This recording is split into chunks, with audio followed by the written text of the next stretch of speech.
Well, then after the Civil War, the railroad bosses began a race to build a railroad all across the continent. So they recruited more Irish and German immigrants who worked for the Union Pacific, building the railroad east to west. And from China came immigrants to San Francisco who worked for the Central Pacific, building the railroad west to east. And they worked all day and almost into the night, laying the tracks. First laying the ties, and then laying the big iron rails and spiking them together and bolting them together. And as I said, they worked all the time. They got up in the morning to the dawn blast of a locomotive whistle, and they had a little bit of breakfast. And then they'd work all morning until the cook blew the horn, signaling it was lunchtime. That was the only break they got. And then they worked all afternoon till the cook blew the horn that it was dinner time, and that was the only other break they got. And then they worked on through the darkness until it got too dark to work. And then they'd get up in the morning and do it all again and again. And sometimes the cook wouldn't blow that horn. She'd be distracted by something. And they would get really upset, all these railroad workers. They're hungry and they want a break. Why, even the captain, the boss, was tired and hungry because they'd been working on the railroad all the livelong day. Okay. And sometimes, as I said, the cook wouldn't blow that horn. She'd be distracted by something. Okay. And, folks, that's what this song is actually about.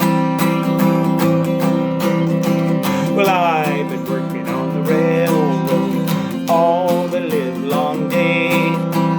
I've been working on the railroad just to pass the time away. Can't you hear the whistle blowing? Rise up so early in the morn. Can't you hear the captain shouting? Dinah, blow your horn. Oh, Dinah, won't you blow? Dinah, won't you blow? Dinah, won't you blow your horn?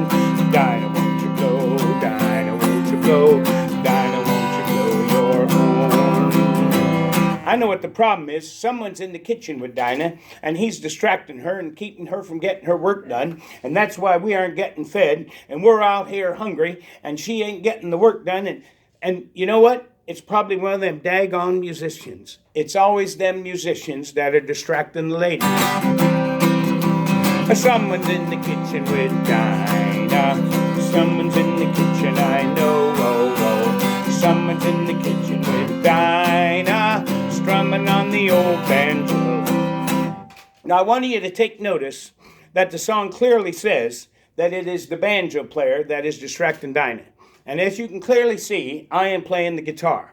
I don't want 500 hungry railroad workers angry at me when clearly it is the fault of the banjo player. Fee-fi, fiddly-I-o, fee-fi, fiddly-I-o, oh, oh. Fee-fi, fiddly-I-o, strumming on the old banjo.